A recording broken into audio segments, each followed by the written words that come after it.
Sitaram viewers, and welcome to another episode of The Hindu Perspective, a program prepared and presented by the Board of Swaha for the purpose of bringing enlightenment to the national community about the various tenets of Hinduism or Sanatan Dharma. Once again, we have in our panel our distinguished pundits. We have senior uh, member of the Dharmandala Swaha, Pandit Gyandev Prasad, also the spiritual leader of the Swaha Suksha Bhakti Mandali, and we have Pandit Ishwar Maharaj, who is the current president of the organization and the principal of the Swaha Hindu College. We normally start with opening prayer, and I'll ask Pandit Gyan if he can lead us off in our opening prayer before we get into our program. ओम जयंती मंगला काली भद्रकाली कपालिनी दुर्गा क्षमा शिवा धात्री स्वाहा स्वधा नमस्तुते बोल श्री स्वाहा माता की जय. Welcome, Sitaram. Thank you, Pandit. And this week we are going to continue our conversation that we started last week, or the week before actually, on Indian Arrival Day. And we know that we have passed the period, it was only last week, but we would have observed many celebrations, and we ourselves as an organization, we would have had very successful celebration. And I'll just ask both pundits to give a little synopsis of the celebrations we had and maybe share the highlights. But certainly it represented the best of Swaha, and we were able to give awards to those who would have passed on during the COVID period, as well as to recognize some persons who have contributed towards the organization, as well as we were able to extend our hospitality towards so many from the public and our members who attended, and of course were treated to something very spectacular. And we want to say special, recognition to Pandit Ishwar and the members of the executive, led by Pandit Ishwar as the president, who did a wonderful job in organizing this program. So I'll ask Pandit Ishwar to probably just some whatever he sees as fit, and then Pandit Gyandev, and then we can jump into the other parts of our program. So Pandit Ishwar. Hi, Sitaram viewers, and thank you, Pandit Jairat. So definitely we would have enjoyed wonderful Indian Arrival celebrations, as we call it, Swadeshi Indian Arrival. Swadeshi refers, of course, to our own country, indigenous in nature, Indian culture that would have been brought from, of course, from Bharat Desh, and in many cases refined, we may even say, not necessarily improved upon, but we would have, modified in some way here in Trinidad and Tobago. And certainly that was showcased together with actual, beautiful performances from Indian nationals who are here as members of the Mahatma Gandhi Institute for Cultural Cooperation. We would have had contributions from the Charge d'Affaires of the Indian High Commission. That's Sri Raju Sharma ji. We would have had the head or the director of the Mahatma Gandhi Institute also there, Dr. Ramya J, and the tutors who, incidentally, they collaborate with Swaha a lot. They actually conduct classes at Swaha Hindu College. So Dr. Kamla Dhyani and Arvind Bhatt and group, they performed. Ms. Reshma Rajiv also performed, and these are Indian nationals, experts in their field. In case of music, tabla, and Kathak dance. So we enjoyed some wonderful performances together with our own former, student of ours, Shalini Jutram, who did excellent entertaining the crowd. We had Malik Tassa drummers. We would have had performance also by a wonderful group. That's Keshav Sanka and his group. And then one of our main awardees would have been Mrs. Rukmini Holas Bipat, and she also did a medley of traditional folk songs, and sometimes right here on the program, from time to time, we'll speak about the Chatti song and Barahi song, Sohar and Viva Geet and so on, that are in some cases dying out. People are listening to other types of music, but she showcased the traditional music that our ancestors loved, and we want to develop more within Swaha. Certainly Sanatan Dharma Hinduism needs it to continue. All of that was featured in the program, apart from messages from, of course, our chairman, and in particular the Parmachar, the head of Swaha, giving a feature address. But really the highlight for everyone would have been the honoring of 10 individuals who contributed significantly to the growth and development of Swaha. And in the case of Mrs. Rukmini Holas Bipat, she contributed nationally to the development of arts and culture, Indian arts and culture. 8 awards were given posthumously. And in the essence of time, and I don't want to make a mistake and forget anyone also, but 8 families were there to receive on behalf of these awardees who were being awarded posthumously for their contribution. And the reality is, it shows that we have recognized that not just that they contributed, but sometimes, we may say it's better late than never. We apologize in that we were not able to recognize them or honor them in the way that perhaps they should have been honored earlier. But having gone through 3 years of COVID pandemic, 3 years of not having Swadeshi Indian Arrival celebration this way, 3 years of not doing awards, we decided, Swaha Dharma Mandal decided that it was most fitting and appropriate that we recognize the contribution of these people who excelled and did so much for Swaha, did so much for development of their own communities. Because when you develop a temple and you develop a branch of Swaha, in this case, you develop all those who would come to the temple, the community itself. And so in this way, we thought the best way to give back and honor our ancestors was to do something to honor those who did so much for us. And this, I will say, Panajay, that it turned out to be a tremendous program, very well attended, close to around 350 people when we were planning for, an amount maybe smaller than that, but it really turned out wonderful. And I want to thank any of our viewers who are there who supported and came out and were part of the program. I must say thanks to the executive and the Dharma Mandal. That's our national executive and secretariat and the Dharma Mandal for their support and for their guidance also. Interestingly, Panajaidat, and forgive me for going on, but I want to mention too that we had other groups that came out. So we had, representation from Sewa Titi, from the Brahma Kumari's Raj Yoga organization. We had the Dattatreya organization being present. We had the Shiv Gun organization present. A number of other Hindu groups, prominent Hindu groups, were also there supporting Swaha on the day and being part of our celebration. I think this really augurs well for the future. It is something that we have been saying for quite a while in this program. Hindu unity is needed more than ever now, and we saw it actually on that day.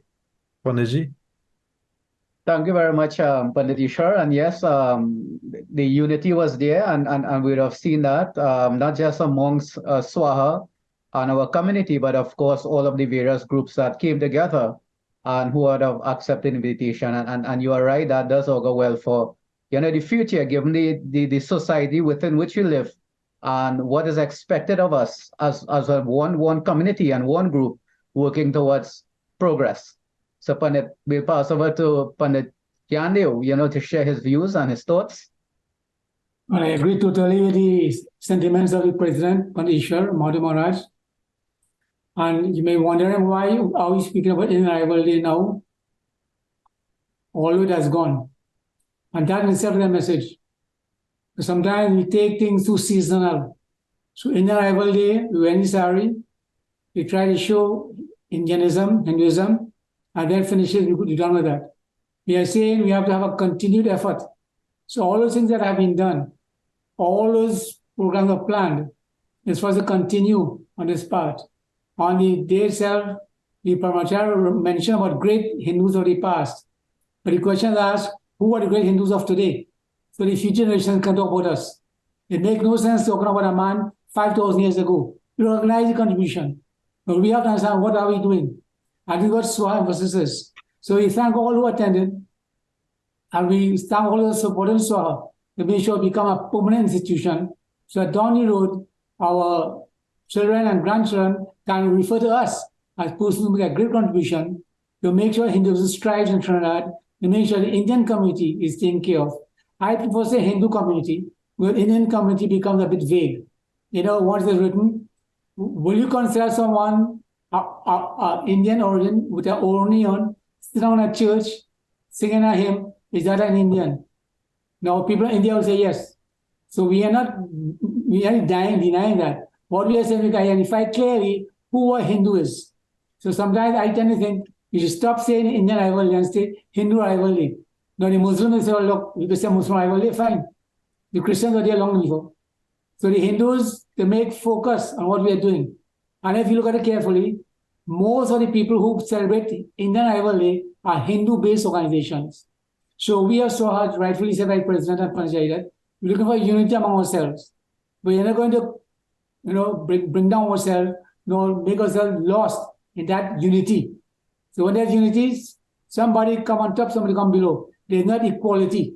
The unity is good. Is that discussion for organizations very important. So as far as we're concerned, we want to emphasize Hindu rivalries. And the program later on will talk a few things about that, about the Hindu impact and the Hindu feelings and Hindu challenges as we go forward and how we celebrate Indian rivalry. So, all in all, it was a beautiful celebration. I enjoyed myself. And we had people from India also who came. We had people from all over. It was a big celebration, really. And you can look, hopefully, if Jayad will get the producer of the program, put maybe one of the performances, Bipat lady, the Indian rivalry, the Indian cultural people. One of the cultural things. Any program is there, hopefully, for you all to see who may have missed it. We can leave that very directory program for Jayad to give you a taste, just a taste. So next year, don't miss it. Yes, Pandit, and definitely we'll talk to the studio and hopefully that some of the items could be featured. And I just want to mention one or two things that Pandit Gyanu spoke about, which will lead us into some of the discussions, so that we would have had discussions on this 2 weeks ago, Pandit Ishwar, myself, Pandit Omarat, and we did speak about this idea of tokenism. And we pay homage or homage, whatever term you want to use, to our ancestors, and we speak about Okri and Silla and all of those things. And the discussion was around that same issue of how do we identify ourselves? Am I an Indo-Trinidadian alone, or is my identity as a Hindu, does that stand above everything else? I mean, we looked at the tradition and we made that distinction that yes, tradition and our way of life, our dharma, they are inextricably linked, and it becomes very difficult to disaggregate one from the other. But when we just, we have these throwbacks, and that's the term I use, it's just my term. Throwbacks to 178 years ago. And we look at the sari and the urni and the old lady cutting cane and all of that. To me, it puts us in a space that makes us think these things are ancient and there's no application to today except for tokenism. What we identified in the program last week is that the value systems that our ancestors would have used, so that all of the traditions would have been born out of a value system. And we are saying that the values of honesty, of hard work, of family life, of praying, of spirituality, those values are most important. And Pandit Gyanu is right, that whatever our ancestors did to survive then, it had its grounding in, our religious belief, our scriptural belief. But what happens today? What happened in the past? That is the past. That is gone. But we have to look and try to understand that in the new society within which you live, and to see how those same values can be perpetuated.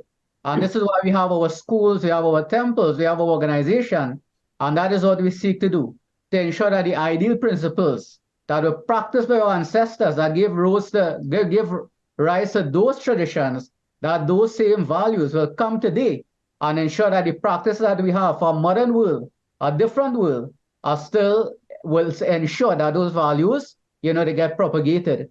And in light of that, I wanted to ask this question to both pundits, and I know Pandit Gyanu, he's a stickler for Hindi, and it has a place. But we do see and we do notice certain things. Pandit Ishwar, being a principal, you may notice it more than some of us. I notice it happening within the temple and all of that. And something as simple as naming our children.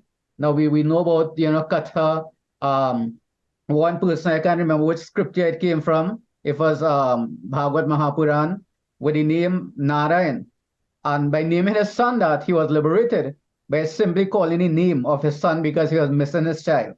So that we know the value of those names. But we see more and more that those names are changing and becoming more westernized because there is a Western influence. And what is the implication of that, on maybe our future as Hindus 10 years, 20 years, 30 years down the road? I know that's asking a lot for us to think about, but it's just to stretch your mind a bit so that maybe we can make an impact in one instance and somebody may think twice about, what they name their child. At least it is going to have value. So I know, Panagyandu, maybe you might be the best person to start off with because I know that you see the value in Hindi and you may be able to shed some light on this issue. And Pandit Ishwar, you can contribute after.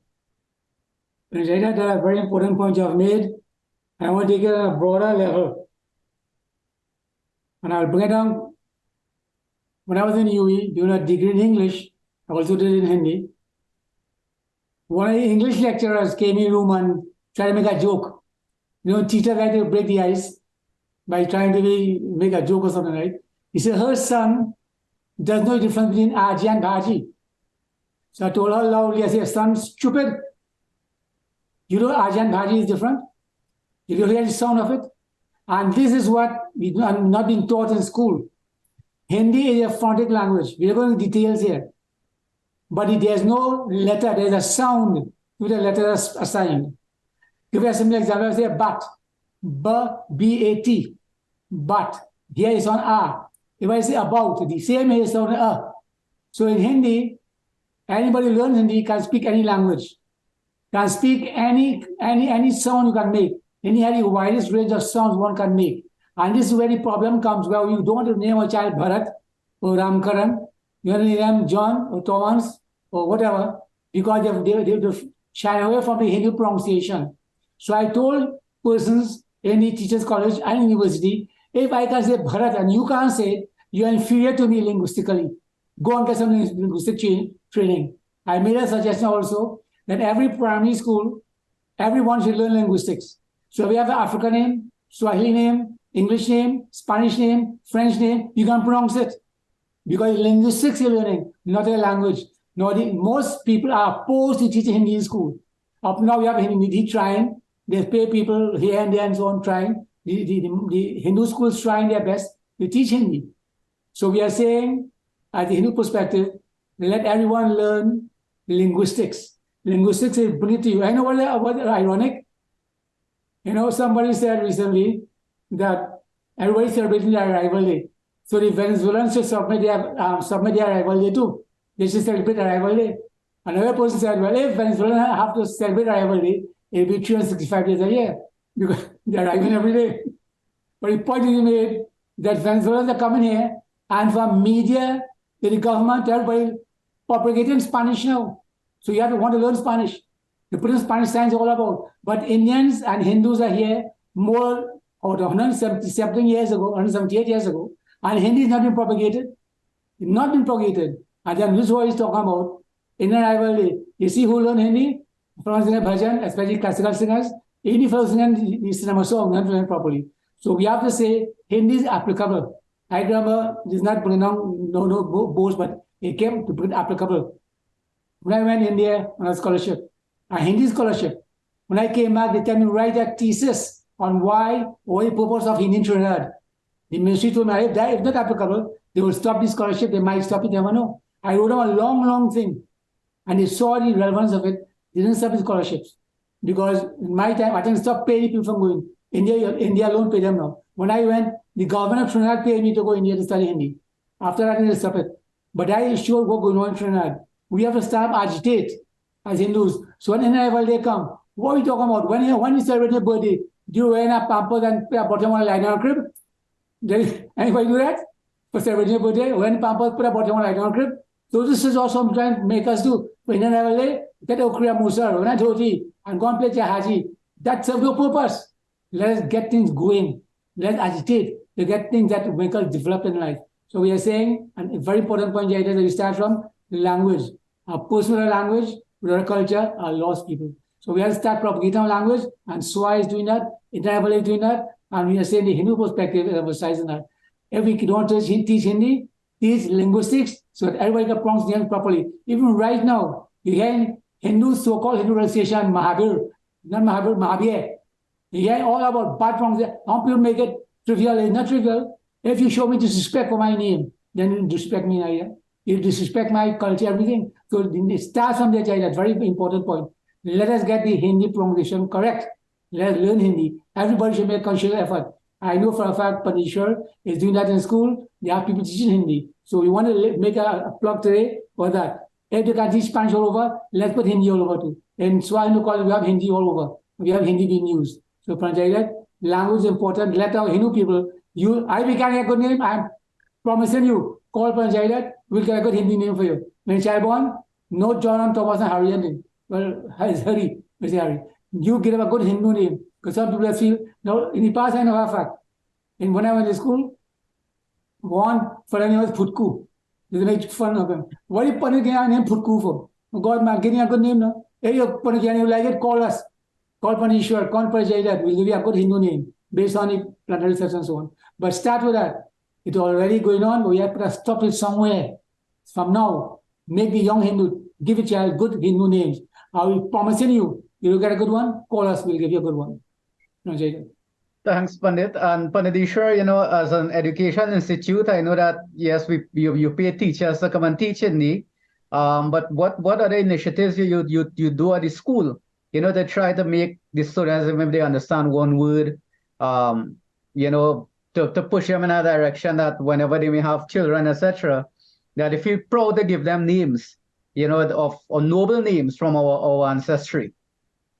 So I could tell you, I mean, as Panagande would have mentioned, and you also, Panajay, that yes, we do have classes. So Hindi is a regular feature, certainly for all the lower forms, right? We are also trying, so lower form classes would have the Hindi period, which is timetable. They even have an end of term exam and so on in Hindi as well. And there's a fair amount of success. But of course, a big hindrance is people see that there's nothing further to move on to with the Hindi. And so you have very few students actually showing that keen interest to want to take it further. We also have Mahatma Gandhi Institute that's there, are willing to also assist by teaching Hindi. But, students may need to go to the institute, which is there in Mount Hope now, right? But Hindi is fairly successful, and we are actually starting with a cohort. It's just about just under 20 students or so who have shown that serious interest or inclination towards the Hindi, and our intention is that they will write O-level Hindi. Now, there's no CSEC Hindi, but there's Cambridge, Oxford, and so on that will offer examination. And of course, the Indian government offers certification as well in Hindi. So we are preparing students to actually move further with Hindi. So this is one thing that we're excited about. It will take a few years to materialize, but we do have a number of students who are showing that great interest in it. And this is something that we want to see happen for Swahindu College. And within our temples too, I know various centers would have Hindi programs or Hindi classes up to a certain point. But when it comes to the names, I could tell you, I am seeing something, so maybe I'm seeing something slightly different to what we mentioned in here. And I'll give you an example. So we had a competition, and I want to commend Swahindu College. I'm proud of our students. We came to the national, it is a energy sustainability quiz, the National Energy Company. Trinidad, in Trinidad, we had over 20-something schools that took part. Swahindu College came third. Our team beat out Naparima College to win the third place in the finals. Two other schools, I think it was Convent, Holy Faith Convent, and Presentation Shogunas would have won it. But I remember in the semi-final round, we beat St. George's College, another well-known institution, and defeating my old school, my alma mater, Naparima College, in the third place playoff, right? But listen to the names that he's showing. Prithvi, Govinda, right? Or Rahul, right? And there's Elena also. But, beautiful Hindu names. And these were the finalists who represented Swaha. At least 3 of them. And the other girl there, is a strong Hindu also. And she has a Hindu name as well. May not be her first name. But I'm seeing something when I look at the cohort of students. We are seeing a number of other beautiful sounding and unique Hindu names. So I feel, yes, at times we have people who are shying away from it, but I'm seeing a resurgence of some Hindu names. And in particular, I don't know if it's the influence of maybe Bollywood or a lot of Indian programs, ZTV, and different things that are now very common. So whether it's the mother or the nanny and the aji putting pressure also, the same way that we as the pundits will try to do. I'm actually seeing something slightly different, where a lot of our children are coming with beautiful Hindu names. I'm happy for it. And I will reiterate, just as Panagande and Panajaidat mentioned, those who have problems, feel free to contact any one of the Swaha pundits. We'll give you a whole set of options of worthwhile Hindu names that you could put for your children. And on the point of Pandit Jaidat, one thing I want to mention for the school in terms of the link, with what we can do as Hindus in Trinidad and Tobago and still, sort of keep pace with what our ancestors would have done. We know they brought with them so many wonderful traditions. Love and respect for the environment was one. Today would have been World Environment Day. Because the ministry gave a half day today, tomorrow we'll be doing it. We're actually planting religious trees, religious plants, and flowers in particular that will be used in our puja. So our children are actually doing, and a simple thing like planting, showing love for the land, appreciation for these religious plants is one way in which we can get our children to do what the ancestors would have done, but in something that is sustainable. You're contributing to the environment. You're building, surroundings, the beauty around that we'll all benefit from. And very importantly, all the flowers and the bale and the people and the tulsi will actually be used in our puja also, right there in the school, in the same institution. Pandit Jaidat. Yeah. Yes, Pandit, I think that's a wonderful initiative, and it helps to connect everything. Now students, as we know, they're very curious. So you have a name, you want to find out what's the meaning of the name, what's the meaning of Prithvi, Mother Earth. You can do in research, you can ask the pundits. When you understand what it means and you understand the value of it, it's the name of a divine form, it's the name of Devi Ma, Bhagwan Shankar, all derivatives of the same divine personality. Then that helps also. Then in addition to that, on the day of the Sahas Swadeshi, and then Arrival Day celebrations, we heard the Parmeshwar speak about the vowels and the consonants being part of the body, represented by Lord Shiva, and therefore, there's divine sound. So when you say these, when you recite these names, even if you're calling the name of your child, and that is one of the benefits, that if you give your child a proper name, and that is recited in the right way, how many times in a day, or in a lifetime, will you repeat the name of divinity if your child has that name? And therefore, there's a spiritual benefit to that also. So that is something we consider. And of course, that initiative that Pandit Ishwar mentioned, you plant a shok tree. There's, you understand what a shok means, it destroys unhappiness. In addition to that, there's a whole katha associated with Sita Mata, so that all of those things will be tied in together, which will bring a greater understanding. And, where all of these understanding or all of these different traditions may have been lost, it's an opportunity to bring all of those things back together. All of the medicinal benefits of Tulsi, Neem, and all of that, as you plant the trees, those things could be explained. So, Panditji, I think that's a wonderful opportunity to help to build back some things that may have been lost from the past. Now, there's only one, again, coming out of the last week's program, there's only one issue I'd like to bring up again. It may be similar, but again, it's something that we observe taking place more and more in our society. So that, I term it, this is just my term, the despiritualization of certain terms. Now, we hear the word Pandit and Guru and Chakra. Those are just 3 examples. Now, a chakra, as we know, Sudarshan Chakra, is that, wheel of Lord Vishnu. For us, that has spiritual purposes. But for some persons, a chakra is just a circle. And that has become the meaning of that. So in my view, that has lost some of the spirituality. Now, I know that a few years ago, there was a carnival band that name was Chakra. And they would have used all of these different chakras of the body, etc. in that setting. They would have maintained maybe what the meaning is, Whether that was the right environment or context for it, that's debatable. But then the word guru. So we use guru to mean something, someone who may be an expert. So we hear, a food guru, a sex guru, a health guru, and a pundit now becomes someone who is just knowledgeable. When, as far as I know, a pundit who is knowledgeable, but specifically in the area of spirituality. So that a pundit is not just someone who knows a lot. So if you know a lot about computer, we would say, well, that's a computer pundit. But I know pundit to be something else. So that this spiritualization of terms and words that has a certain meaning, where it pretty much gets watered down and used in all different contexts. I don't know. I'd like to, as we concluding the discussion on Indian rivalry, I'd just like to get what are the perspective of the pundits on this. And I don't know, maybe Pandit Ishwar, I can start with you this time. Yeah, no problem. So the thing is something that we are seeing, and even the word pundit.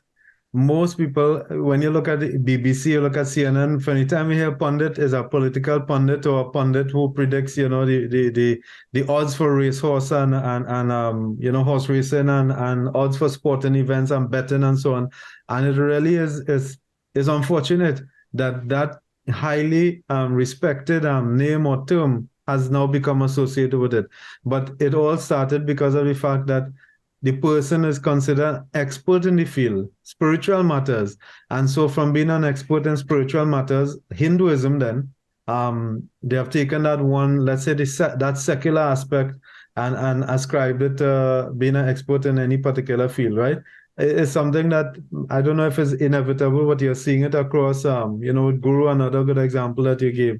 But I would want our viewers or listeners or members of SWAHA and all of you looking on who are supporters of SWAHA, if you're looking at this program in some way or the other, to hold on to the true meaning of these words. I mean, your Guru.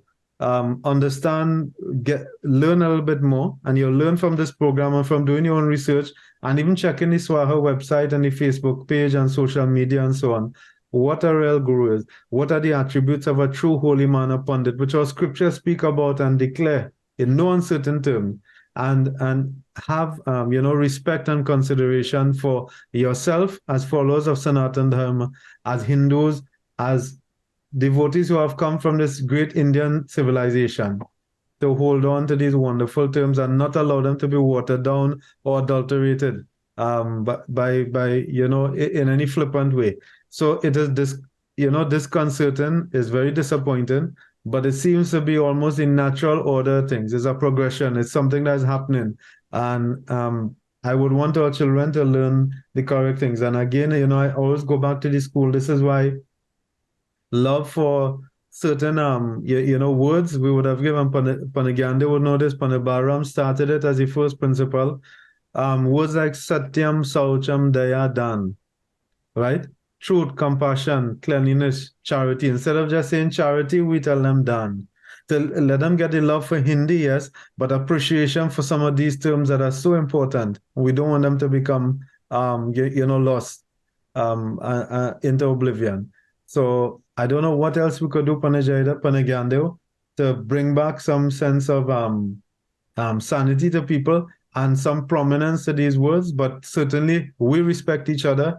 And we are asking that you all, as viewers, respect the institution of the Guru and of your pundits. And, do not use those terms in any kind of a base way. Other than pundit, you have words like Nana, Nani, that have been, I can't say it because it may seem obscene to people, but have been abused and corrupted. And we have to stop that. We have to stand up for something more and teach our children what is right.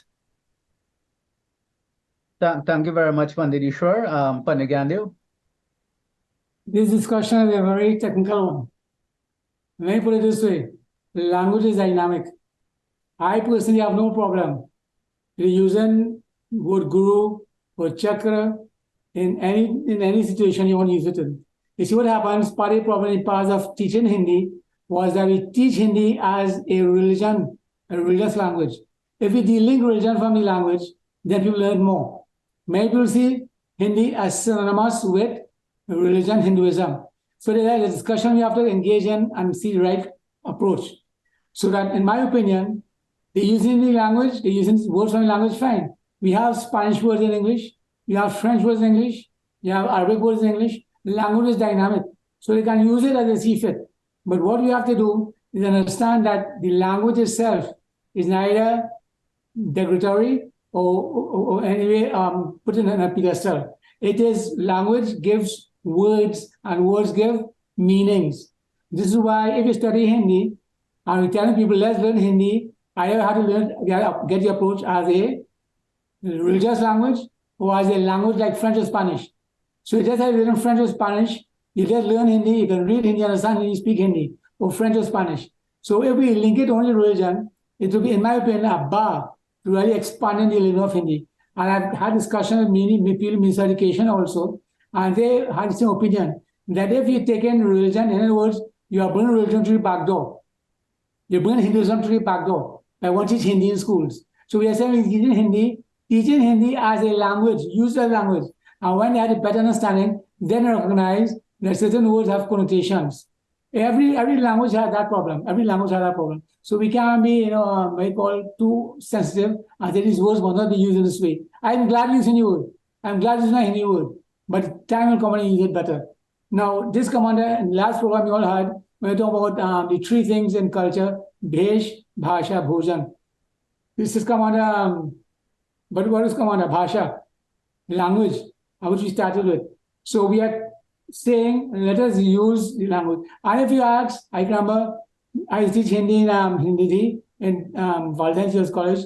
When people come in, the first question you ask them, how many Hindi words do you know? How many Hindi words do you know? And the majority will say none. So then I start. When you go to buy doubles, where are you getting doubles? Now bar and chana, where do you think that is? When you know puja, where you prepare the baby? When you put on a flag called Jhanji, that. So many Hindi words, automatically, more than 100 Hindi words people know and they use it. Now, if you listen to, and this is part of the problem, you have our people who came from Bihar and they had the Bhojpuri spoken, and they, if you go talk about Chhanda and Jhandi, it means something else. Believe me, watch YouTube and see. It means Chatti Singh and what lewd kind of situation. So they're using Chhanda and Jhandi in a lewd way, and that's their language when they spoke Bhojpuri. So that you find language being used upon the intellectual people and their understanding. So we have to see and put that meaning to it. And I said, just a conclude point, Jairat, words by themselves have no meaning. Words meaning through association. So if I say, for instance, if I say phone, I pick up this. This is not a phone. So the words association with objects and ideas. And we have to put the association and the ideas. And to just let it be made clear, if you want to really have a successful teacher of Hindi in Trinidad, they link it from religion. The temples can link it when they teach in the Hindi. But if you want to teach it objectively, like a language, a world language, and incidentally, more than 25% of the world speaks Hindi. When you teach that language, you link it from religion and teach it strictly as a language. You learn French or Spanish or whatever. So when you use Hindi words, no problem. It's the association with it. We have to bring them up to par if in a religious setting. If it's not in a religious setting, then it's words are words. Maniji? So that, yes, definitely that's a different view, and I guess this may be one of the areas that we would we'll have to agree to disagree. I know that we can learn Hindi as a language, but I guess for most of us there is, for me at least, there's no purpose to learn Hindi unless it's for religious reasons. But I understand from a Hindi perspective, you're an academic as it comes to that.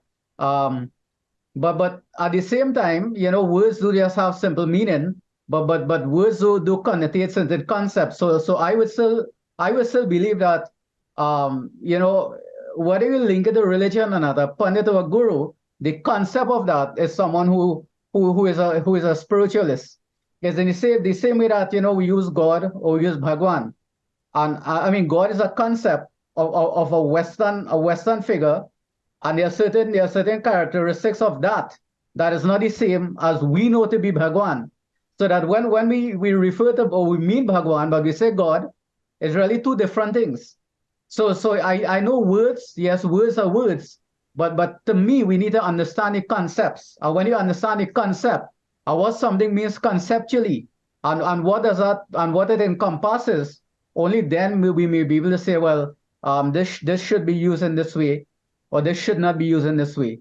I mean, whether we use Hindi as a clandestine way to, to bring religion into the back door and all of that. I mean, I guess that's a possibility and could be a suspicion. Um, but I know it's a complicated discussion, and I guess the viewpoints are good. I guess from the side of Panditishra and myself, we may be looking at it more from the religious side of it. And Pandit Gyani was a Hindi scholar, someone who has studied this as a language, as any other language in the world, would obviously have a different perspective. All right. But Pandits, I know that we are out of time, and this has been a wonderful discussion as usual. And as we normally do, I'll ask Pandit Gyani to make his final comments, and then Pandit Ishwar, you can make your final comments, and of course you can end our program with our closing prayer. Thank you, Jairat. I just want to mention, I started that in my opinion again, Indian Arrival Day has become nebulous. I prefer name it Hindu Arrival Day. I want to say Hindu Arrival Day, then we can start see what are the problems in the Hindu society. Every society will have their problems. What are the problems? You identify them for the Hindus and try and deal with them. How many Hindus in the army? How many Hindus in the police service? How many Hindus in the fire service? How many Hindus getting AGC houses? How many Hindus have been getting a sharing part of the, what you call the national pie? So as Hindus, we can attack problem and deal it effectively.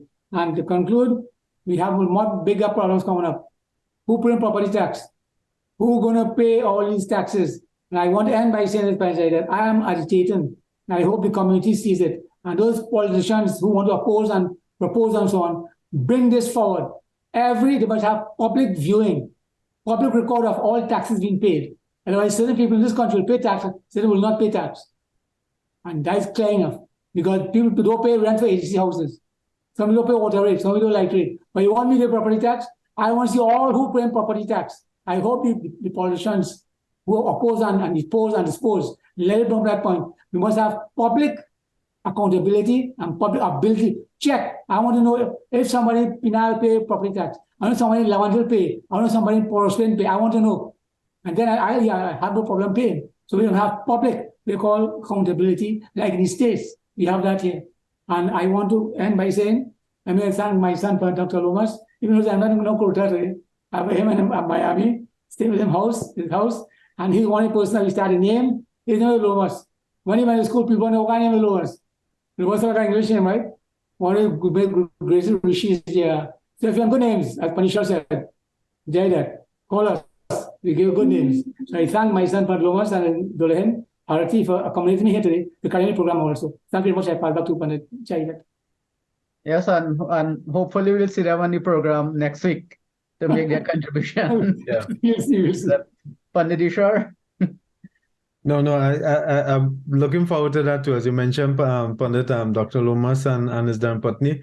And this is, we're ending, Swaha has spread so far and wide, and we have experienced Pandits who are great, in spiritual matters, religious matters, and professional also in their various careers.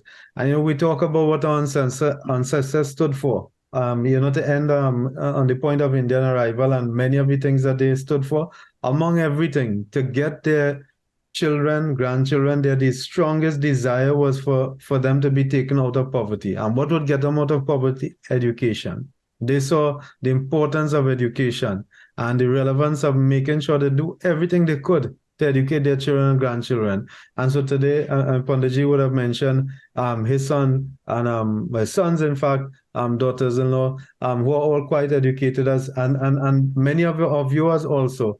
And it is a credit to our ancestors and what they stood for. And I want to say, Pandit Jaidat, I mean, as the weeks go by, we will have some of these educated pundits and professionals within Swaha being featured on this program, The Hindu Perspective, so we could have some of, more meaningful interactions from others as well, not just the pundits. While we're very happy to be part of the program, I think it will be nice to have some others join and give their experiences also. Before you close off, Pandit Ishwar, one of the things I think we need to highlight also, when you look at Pandit Dr. Lomas, Dr. RT, others also who would have achieved, and they have achieved without sacrificing the value system that we are supposed to hold on to. And I can tell you, I mean, I've been even in my own career, I've sat at different levels, even at high positions, and normally you see that when Hindus sit at those positions, they feel compelled to participate in certain things. For example, you feel that if there's a celebration, you have to sip some champagne, or you have to eat the type of food that is being eaten there. And there's a belief that if you don't do that, then you become a pariah, and there's no way to go. There are many examples of pundits. Many of us here, part of Swaha, who have reached very high in our field of endeavor without doing those things, without sacrificing and saying no to those things. That is not who I am. That is not part of who I am. And I think that in itself is a powerful lesson. And hopefully we'll have some of the pundits and other members of the organization too who have held on to their belief and still have reached the highest level, so that it serves as an example that we do not have to compromise who we are and what we are and our identity in order to achieve. And if that is the case, as Pandit she said, we have to, we have to make some noise. If the only way we can advance ourselves is to be forced to do those things, we should have our decision to not participate in what we don't see as right, and at the same time have equal opportunity as everybody else, so that there's still more we can say, and we'll find out from the others, what maybe some of the challenges they have faced on that journey to reaching where they have reached. So that just brings us to the end of the program, and we'll just join in a simple closing prayer. Om Asatoma Sadgamaya, Om Tamasoma Jyotirgamaya, Om Mrityurma Amritam Gamaya, Om Shanti Shanti Shanti. Bol Shri Swaha Mata Ki Jai.